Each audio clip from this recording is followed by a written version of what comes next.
మన ప్రభువైన యేసు క్రీస్తు నామములో దేవుని బిడ్డని మీ అందరికీ కృపాక్షేమములు మీ వెంట వచ్చునుగాక. ఆమెన్. పరిశుద్ధ గ్రంథములో దేవుని వాక్యమును ధ్యానించుకుందాం. సామెతల గ్రంథము 15వ అధ్యాయము 20వ వచనము. జ్ఞానము గల కుమారుడు తండ్రిని సంతోషపెట్టును, బుద్ధిహీనుడు తన తల్లిని తిరస్కరించును. ఆమెన్. ప్రియమైన దేవుని బిడ్డారా, జ్ఞానము గల కుమారుడట తండ్రిని సంతోషపరుస్తాడట. అంటే నా తల్లిదండ్రులు ఎంతో కష్టపడి నన్ను ఈరోజు నాకు ఉన్నత స్థితిలో నిలిపారని చెప్పి ఏ కుమారుడైనా ఏ కుమార్తె అయినా తల్లిదండ్రులకు మంచి పేరు కలిగే విధముగా వారు చదువుకోవాలి, వారు ప్రయాసపడాలి. అప్పుడు ఆ తండ్రికి ఆ తల్లిదండ్రులకు సంతోషము కలుగుతుంది. అయితే ఇక్కడ వాక్యములో ఏమని రాయబడిందో తెలుసా అండి? జ్ఞానము గల కుమారుడు అంటే దైవ జ్ఞానము కలిగినటువంటి కుమారుడట తండ్రిని సంతోషపరుస్తాడు. ఈ తండ్రి అంటే మన ప్రభు అయిన యేసు క్రీస్తు వారు. ఆయన మనకు తండ్రి అయి ఉన్నాడు. ఆ తండ్రిని మహిమపరచాలి అంటే దైవ సంబంధమైన జ్ఞానము కలిగినటువంటి దేవుని బిడ్డలుగా తండ్రిని మహిమపరిచే విధంగా మనం ప్రవర్తించాలి. చాలామంది ఏం చెప్తారంటే జ్ఞానము రావాలంటే పలానా పండు తినాలి, లేక పలానా కాయగూర తింటే జ్ఞానం వస్తుంది. ఇంకా ఏం చెప్తారు తెలుసా అండి?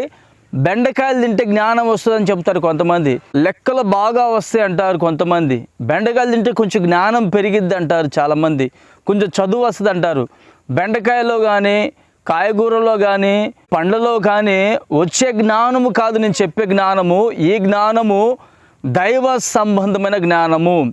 మనం ఎప్పుడైతే ఆ దైవ సంబంధమైన జ్ఞానము మనం ఎప్పుడైతే కలిగి ఉంటామో అప్పుడు మన ద్వారా దేవుని నామం మహిమపరచబడుతుందండి. మన ద్వారా దేవునికి మహిమ కలగాలి అంటే మనము ఓపిక కలిగి దేవుని కార్యాల నిమిత్తము నిరీక్షణ కలిగి ఉన్నప్పుడు మన ద్వారా తండ్రికి సంతోషం కలుగుతుంది. మరి నీ ద్వారా నీ తండ్రికి అంటే ప్రభు అయిన యేసు క్రీస్తు వారికి సంతోషము కలుగుతుందో లేదో, నీవు జ్ఞానము గల కుమారుడవు, నీవు జ్ఞానము గల కుమార్తెవు గనుక నీ ద్వారా యేసయ్యకు సంతోషము కలుగునుగాక. ఆమేన్. ప్రార్థన చేసుకుందాము. ప్రేమగల తండ్రి, పరిశుద్ధుడా, స్తోత్రము నాయన. జ్ఞానము గల కుమారుడు తండ్రిని సంతోషపరుస్తాడని మీరు మాకు తెలియపరిచి ఉన్నారు.